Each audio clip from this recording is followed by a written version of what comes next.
亲爱的朋友们，欢迎来到微光夜读。一大早刚到公司，我就接到了自己被降职的通知，身边同事议论纷纷：林然怎么突然被降职了呀？咱公司属他能力最强了吧？我眉头一挑，确实也有些疑惑。不怪我纳闷，我在公司兢兢业业干了3年，不断精进业务，拉来了几个大项目，才得来现在这么一个主管的位置。前几天还刚跟团队举行了庆功宴，现在降职，没道理呀。负责人事调动的周姐跟我关系不错，此刻也叹息道：我也是听老板的安排，林然，姐劝你一句，你好好想想，自己是不是得罪了什么人？我听懂了周姐的暗示，直接问道：新的主管是谁呢？周姐一脸无奈，是新来的实习生卢思思。我眉头皱得更紧了。卢思思，老板的亲闺女，刚毕业就被安排进来，入职的时候动静很大，分到我手下的第1天就让我去给她倒水。这个卢思思要是能力强也就算了，可她连高中都没考上，被父母送到国外水了个本科，专业技能一窍不通，但十分精通怎么添乱。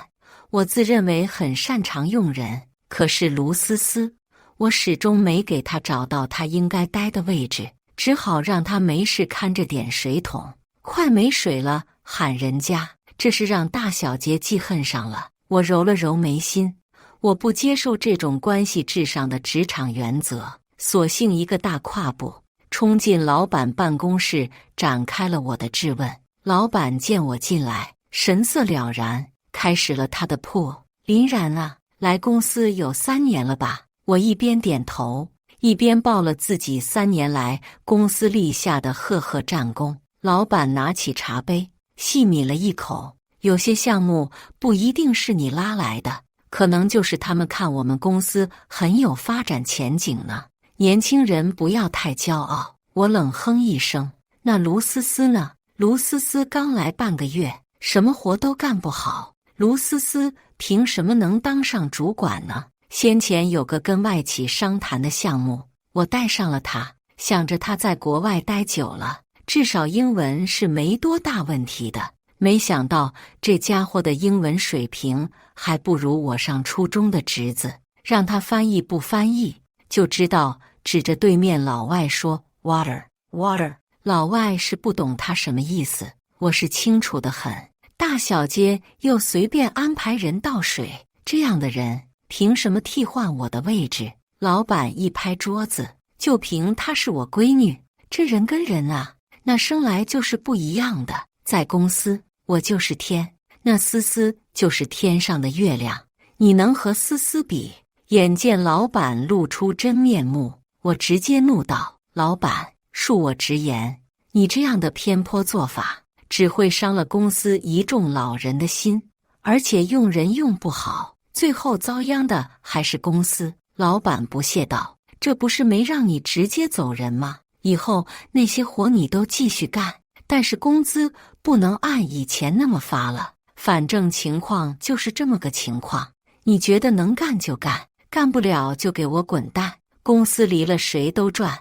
我直接将自己脖子上挂的工牌扯下来，狠狠摔到地上，还踩了几脚。谁还没点脾气了？老板见我落了他面子，朝我怒吼道：林然，你想清楚了，我在这行也是有些话语权的，你出了这个门，我看哪家公司还敢收你。我冷笑，不劳费心。出了老板办公室后，我给男友陆阳发了消息，我辞职了，你走不走？虽然是询问，但我没想过他会拒绝。我们2个大学相恋，在学校时我是永远的专业第一。当初毕业时，陆阳劝我说，我们这样的普通人打一辈子工是不行的，最后还是得想办法自己创业，才能跨越阶级。所以我和他一拍即合，准备找家公司锻炼几年就出来单干。可时间一点点过去，聊天框静悄悄的，我直接去他部门找他。有平日里跟他关系好的同事告诉我，陆阳今天请假了。请假？我继续给陆阳发消息，你今天请假了，没什么事吧？我离职了，要不要一起走？说完后，我回到自己的工位，打算收拾下东西。手机叮咚一声，我解锁来看，屏幕上只停留了一句话：分手。我打了一串问号过去，结果显示已经被拉黑了。我一脸错愕，不是，就因为我离职了。电话打过去，发现也已经被拉黑了。正当我纳闷时，却发现组里的成员都眼神复杂地望向我。怎么了，林姐？你自己看看吧。我接过手机，是1个小时前陆阳新发的朋友圈。床榻上十指交缠的双手，酒店里对镜拥抱的照片，配文是终于遇到了对的人。而他口中那个对的人，照片里的女主角赫然就是卢思思。底下评论一水的恭喜，只有我组里的几个成员发了问号。陆阳，你什么意思啊？你有考虑过林姐的心情吗？陆阳秒回，不好意思，真爱是无法抵抗的。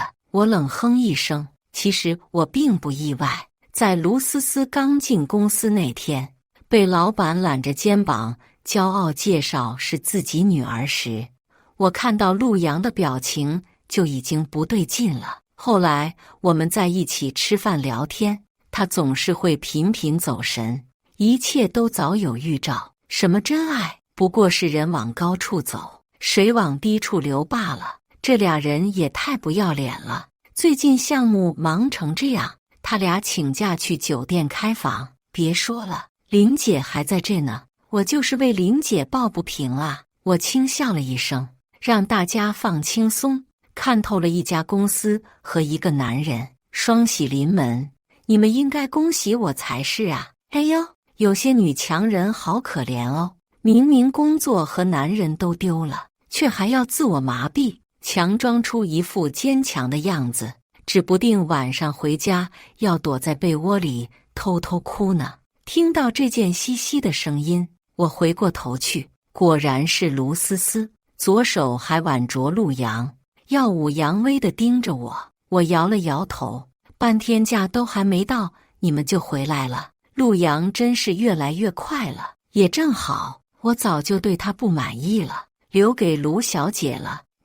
陆阳拉了拉卢思思，语气不满地望向我。林然，你现在说话怎么这么刻薄？快给思思道歉，要是思思生气了，你的职业生涯就完蛋了。我有说错吗？你们这对渣男贱女都能站在这发言，我有什么不好意思说的？哎，林然，我知道你短时间内接受不了我离开你的事实，但是人贵有自知之明，你能力强又怎么样？思思是生来就站在云上的人，你就算努力一辈子，都到不了人家的起点，还是早点认栽吧。有看不下去的组员想替我出头，被我拉住。我朝着对面俩人翻了个白眼，都是站在地上的人，还什么云不云的，也不怕站那么高掉下来摔死。卢思思见我这副嚣张姿态，咬牙切齿的说话这么毒，怪不得陆阳不喜欢你了。林然，我早就看不惯你了，我是特意赶回来看你收拾东西的滑稽样子的。说完，他走过来，附在我耳边，轻轻对我说：见到你这副可怜的样子，我都不忍心了哦。其实我爸没想让你这么快滚蛋的，可你知道你是怎么惹他厌恶的吗？就是你的亲男友哦。陆阳说你整天都在骂骂咧咧，说加班烦死了，还吐槽公司的规章制度一点都不合理。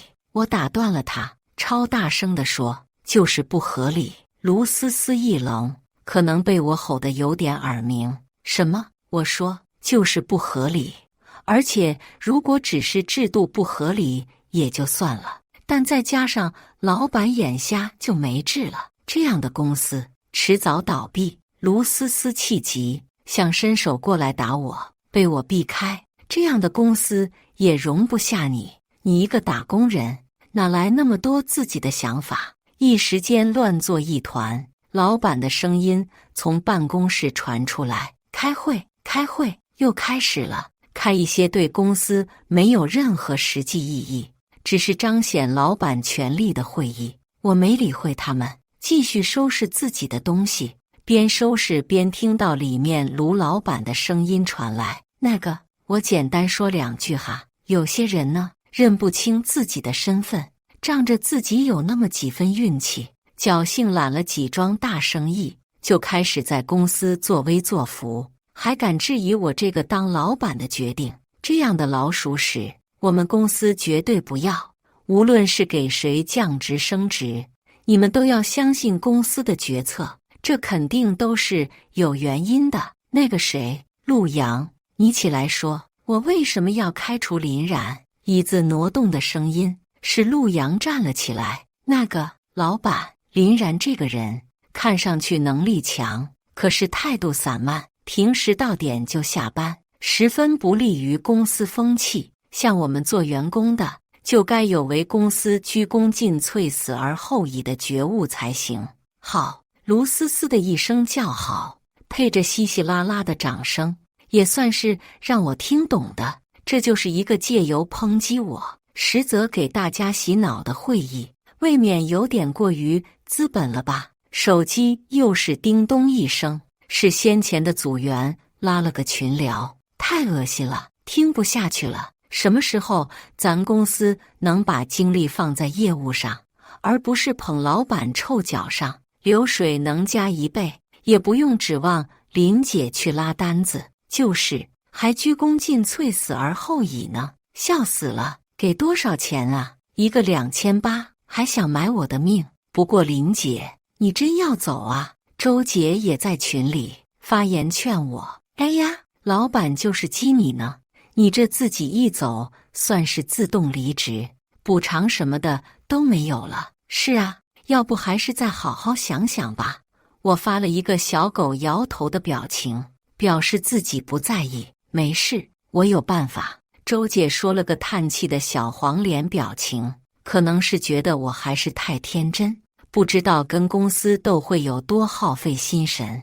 但她不知道，我是真有办法。公司租的这块地是我家的，少我多少工资，我就多涨多少房租。走之前，卢思思还在嘲讽我：哎呦，有些人天生就是下等人的命，有能力又怎么样？不如我会投胎啊！我没有理他，只是给我爸发了条已经离职的短信，找人帮我处理了租住房子的东西后，我回了家，还隔着老远，我就听到一阵鞭炮声，哈哈哈哈！我闺女终于回来了。看到我的身影后，我爸大笑着冲出来。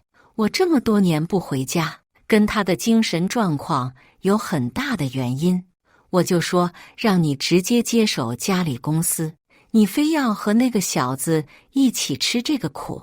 我叹了口气，陆阳在大学的时候就不怎么好好学习，只知道沉浸在人际关系上。今天跟这个学生会长吃饭，明天跟哪个老师打球。我知道以他的本事进不了我家公司，但我也不想搞裙带关系，于是自愿和他一起去卢氏面试。我想在同领域不同公司磨练一下自己，也是锻炼一下他。等我们有本事了，再回家接手公司，也告诉他我林氏集团千金的真实身份。可陆阳进公司后还是老一套，不仅不精于业务，天天在公司吹捧这个吹捧那个。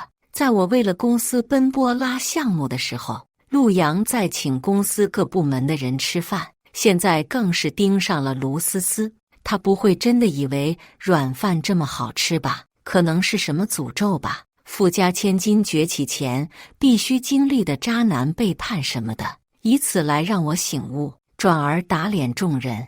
干嘛呢，闺女？你怎么把人家大纲读出来了？看我确实还是有些难过。我爸过来拍了拍我的肩膀，别难过了，老爸送你个礼物，你前公司那大厦爸爸送给你了，你自由发挥。整死那欺负我闺女的小老板。谢谢爸，心暖暖的，你暖了就行。总之，天凉了，让卢氏破产吧。怎么又要涨房租啊？能不能通融一下呀？前几天还在我耳边嚣张跋扈的卢老板，现在语气谄媚的给我发语音，不是我不给，这几年公司生意不景气呀。哎，难呐，我可不是那种心善的人，更何况是对他。紧接着就跟他说，就这个数，爱租租，不租滚，房子离了，你有的是人租。好，等我凑一下钱，马上就交。挂掉电话后，我摇了摇头。卢家公司其实早就入不敷出了，之前也就靠我那几个项目撑着，其他人都是一些溜须拍马之辈。但自从我走了之后，我同组里的几个成员也离职了，对接的几个项目也黄了。如果是先前的租金，还刚刚好收支平衡，再多加一点，足够让卢老板为难了。正所谓一分钱难倒英雄汉，况且他那个女儿是个能花的，估计这是足够他们头疼一阵子。果不其然，周姐跟我说，公司最近生意不景气，准备大裁员。我笑着问，没把他女儿先裁了呀？就那么个祸害？哎呀，别提了。卢思思上位之后，啥也不懂，净知道瞎指挥，给公司捅了不少篓子。他自己肯定是不会承认有问题的，出事就让员工背锅，因为这事又气走了几个能抗事的员工。我暗自点头，公司原先的情况没人比我更清楚。照这个情况下去，不出5个月，卢氏就得破产。或许是真的怕我马上租给别人，影响卢氏现在仅有的几桩生意。到了时间，租金倒也还是按时交上来了。听周姐说，卢老板逼迫卢思思卖了不少包。听到这事时，我十分诧异，居然已经到靠卖包来支撑公司经济的状态了吗？那我先前对他们的评估还是乐观了，撑死也就再撑3个月吧。看着手里收上来的租金，我心情大好。周姐还说，或许是卖了包心情不好，卢思思脾气越来越大了，天天折腾陆阳，在公司对他呼来喝去的，一个不顺心就一脚踹过去。他们看着都唏嘘，但陆阳强撑，说卢思思是大小姐，脾气不好是正常的。他还说，我们就是在酸他能少奋斗几十年了，他脑子一向不正常。赞同。卢思思不仅在公司折磨陆阳，在家里也是，比如让陆阳半夜起来去离家5公里的蛋糕店买他爱吃的蛋糕。明明这家蛋糕店有外卖，但卢思思就要陆阳跑着去买，还不能使用交通工具，毕竟这样才能彰显陆阳对他的爱。又或者是看网上那种需要跑步获得的奖牌好看，卢思思非要陆阳跑给他，陆阳白天还得帮着处理卢思思的工作，晚上还得给他跑奖牌。有时候深夜睡得正香时，又被一脚踢起来，穿上衣服去给卢思思买爱吃的宵夜。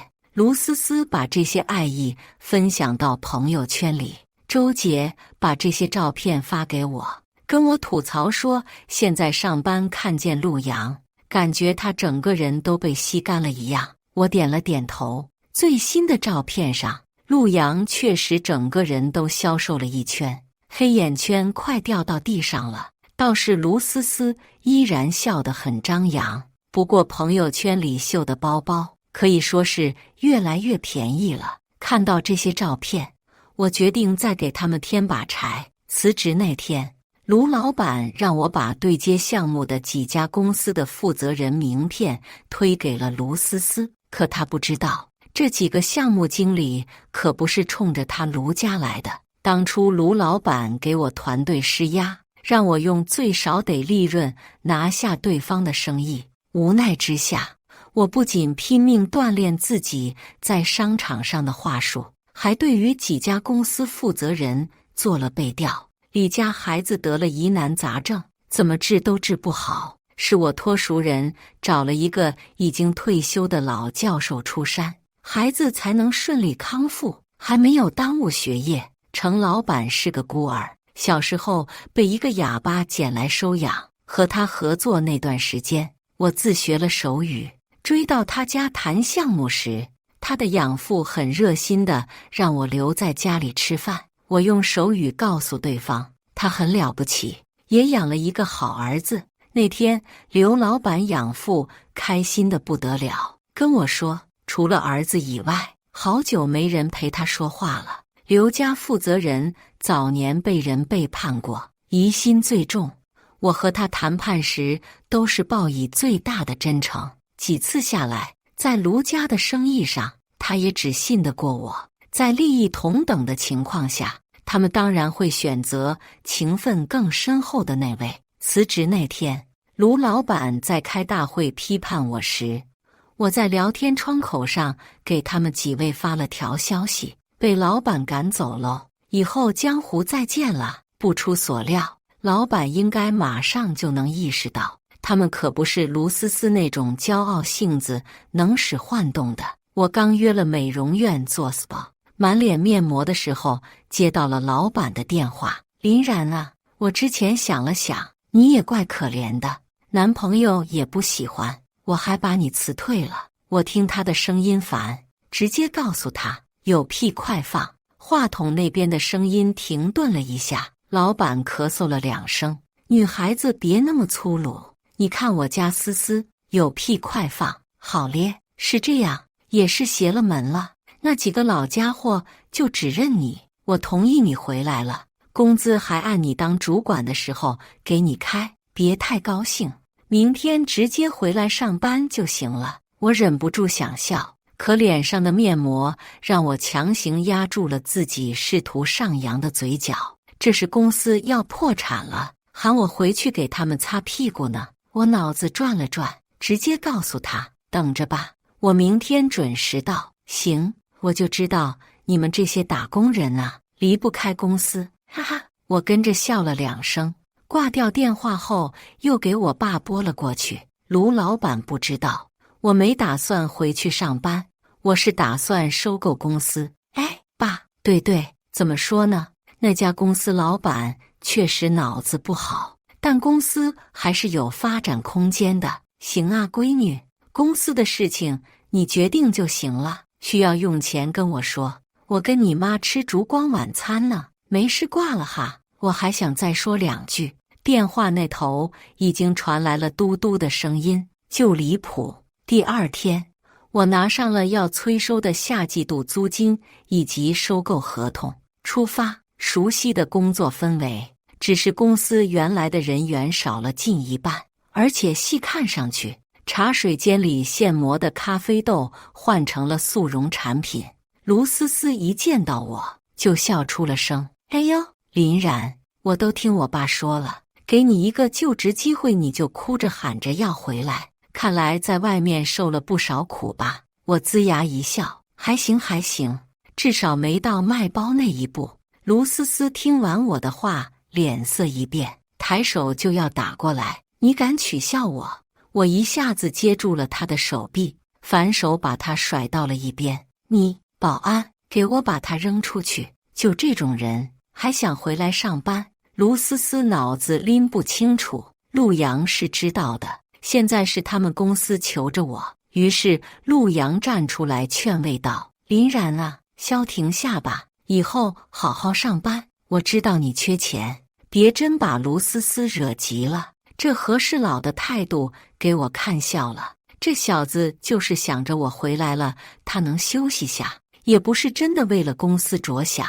远远的见卢老板走了过来，我高声喊道，谁说我是来上班的？我是来收租的。众人听了我的话一愣，陆阳傻乎乎地看了我一眼，林然，你换工作了，替人去收租了？不是我说，一个小姑娘别干这种活，要是要不到钱再给人惹恼了，人揍你怎么办？太跌了，受不了了。都不在一块了，还想管我呢？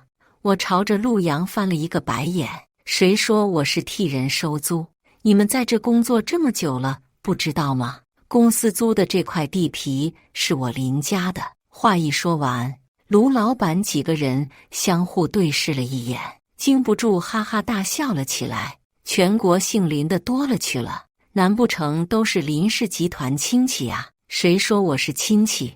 我就是林氏千金本人，好吧？一阵更剧烈的爆笑声传来，陆阳神色复杂地看了我一眼。或许毕竟我当过陆阳的女友，他此刻嫌我有点丢人。林然，咱俩在一起这么久了，我还不清楚你吗？出去吃路边摊都要打包剩菜剩饭，衣服从来不穿牌子货，连个标签都没有，可能是厂子里直接批发的。你现在怎么这么虚荣，开始冒充林氏千金了？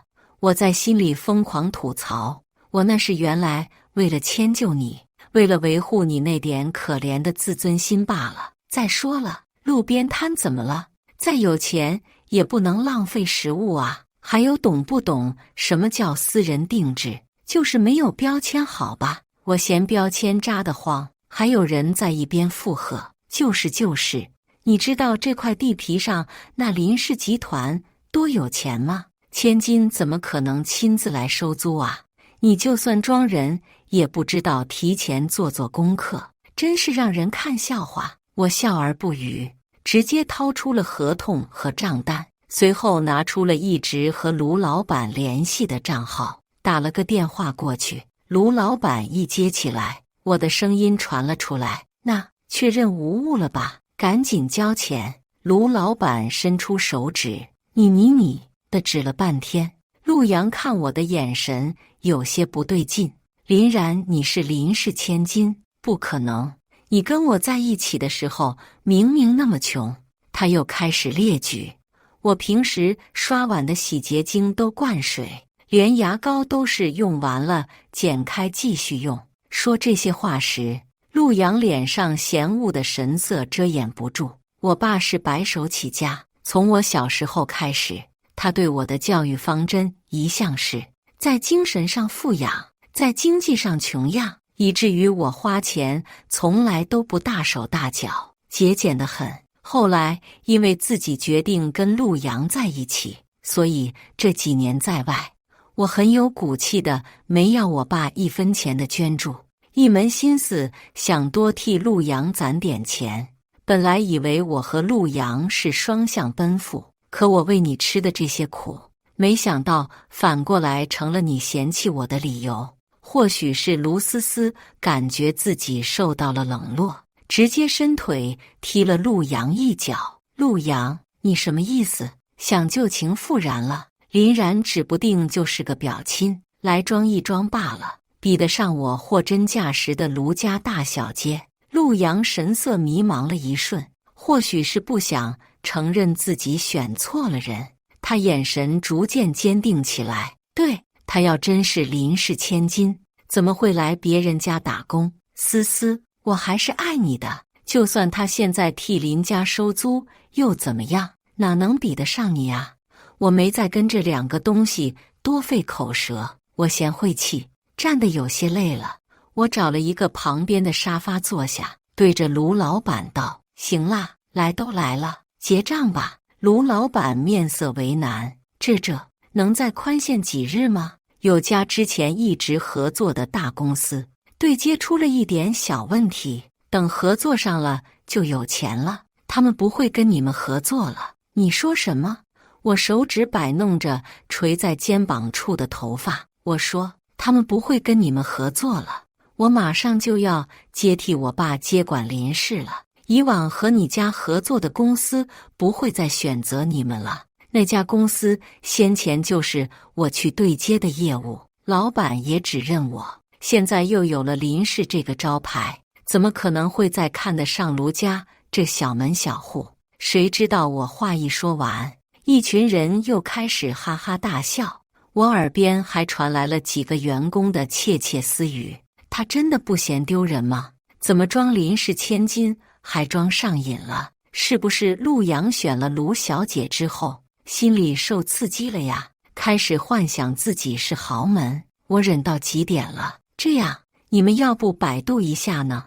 昨天刚陪我爸接受了一个采访，有员工拿起手机敲了几下，然后整个人惊呼出声，好像是真的。林氏千金首次露面，照片上的女儿跟林然长得一模一样。一时间，屋子里众人神色各异。众人终于知道，我林然的林，还真是林氏千金的林。看看我，再看看卢思思，再看看陆阳，脸上表情那叫一个五味杂陈。不过我对旧情事没什么想法，先前我早就算好了，卢家公司也就只能撑到现在了。现在我收购，其实对双方都是好事一件。我本质上还是个商人，也没想着要报复谁。陆阳是个渣子，遇人不淑，及时抽身就好了，再去和对方纠缠，也只是拉低了自己的身价。毕竟爱情哪有赚钱重要啊？卢老板，你好好想清楚，这时候拿了这笔钱，总比过几天在申请破产时背一屁股债要好得多。卢老板心里也清楚，但是这么多年的基业终究是舍不得。卢思思在一旁尖叫：“爸，别听这个女人的，她在这给咱们下套呢，不就是业务吗？她之前能搞定，我肯定也没问题。”我眉毛一挑，哇哦，靠让人倒水搞定吗？可不愧是卢老板。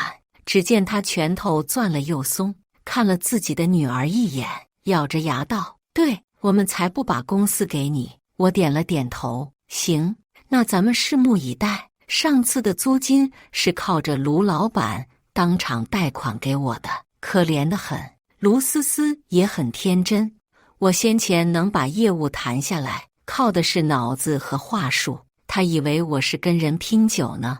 周姐说她晚上找了几个之前的项目经理喝酒，喝完酒品又不好，脸红着在酒桌上唱歌，身子还往身边人身上靠，人以为他故意给机会呢，摸了他一把，结果大小姐脾气上来了，上来就给了对方一巴掌，还指责对方为什么不能安心的当好一把椅子。最后人一脸无语的把他送回了公司，没黄的项目也彻底黄了。周姐跟我说这事的时候乐得都直不起腰来，后来我跟周姐暗自联系，让她把卢思思在跟甲方约谈时的信息告诉我。我跟着去了一次，卢思思后面倒是没再喝酒，中规中矩的跟人约谈，但是她本来就是草包一个，人说个专业点的词汇她就听不懂了。这时候我就等在外面，等有人上厕所时，我装作无意碰到对方，直说久仰对方大名。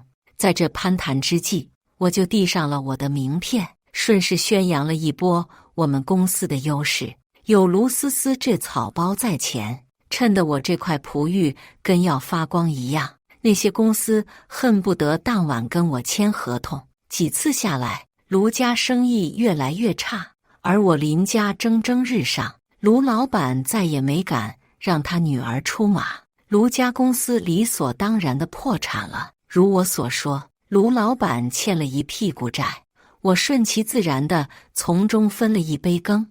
我爸夸我是个平平无奇的商业小天才，陆阳一直在加我原先的账号，见我不理会，不停地在添加信息那里回忆我们曾经的美好生活。然，我现在才知道自己爱的究竟是谁，也知道谁对我最好了。然，你还记得当年大学毕业时，我们说好了一起创业吗？我现在准备好了。然宝贝，再给我一次机会吧，我知道你不可能忘了我的。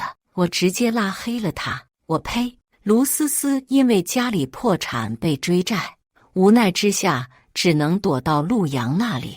可即便在这个处境下，他还是端着自己的一副大小姐做派，对着陆阳呼来喝去，让陆阳养着他，还威胁对方说如果陆阳对他不好，他就去网上曝光这个被刺前女友的男人，让他遭人唾弃。陆阳本来就因为和我分手的事情在烦，再加上卢思思也没有利用价值了，在卢思思一而再再而三的挑衅之下，没忍住动了手。也是从这时候开始，他尝到了甜头，他们的关系整个调了过来。陆阳暴力逼迫卢思思伺候他，还在朋友圈里发一些给卢思思脖子上挂着狗链子的照片。周姐给我发过来吐槽这两个人，一个比一个有病。我满脸恶寒，想我从小到大审美一直都不错，怎么就挑了这么个男人？幸好及时止损了。虽然我爸总觉得我还小，但在一次观摩到了我工作时的状态后，他对我改观了，满脸欣慰地看着我：“你长大了，有你爹我当年的风范。”于是这老头大手一挥，将集团完全交给了我，随后就领着我妈天南海北的旅游去了。我在公司根基不稳，虽然先前拉来了不少生意，但林氏也不缺这些油水。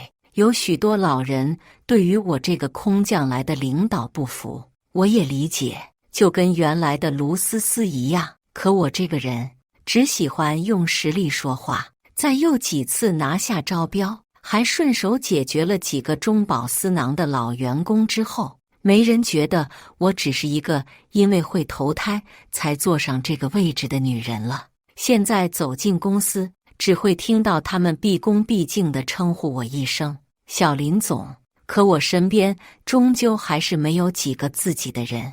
我想起了先前组员拉的群，在群里发了一条消息：招工，年薪100万，6险2金，周9晚5，不让加班，谁来？于是半小时后，我原来团队的组员加上周姐全都到齐了。大家本来就有默契，在更专业的环境下更是干劲满满。我也相信，我一定会做出比我爸更辉煌的成绩。先前陆阳在网上爆料，说自己和林氏千金谈了恋爱，因为细节描述过于真实，在网上引起了小范围的讨论。有记者采访我，问我陆阳说的话是否属实。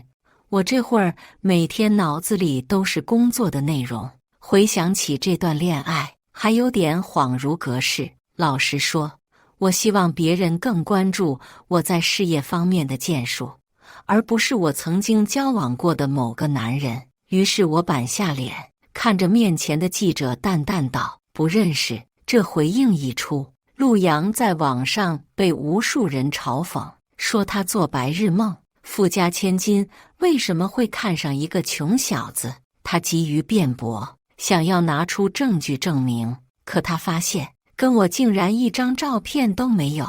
他先前在学校是贪图我专业第一的光环，后来进了社会嫌我拿不出手，不愿意跟我拍照。卢思思醋性又大，跟陆阳在一起后，把我跟他有关的一切都处理了。陆阳现在也算是搬起石头砸自己的脚，不想跟这些烂人多做纠缠。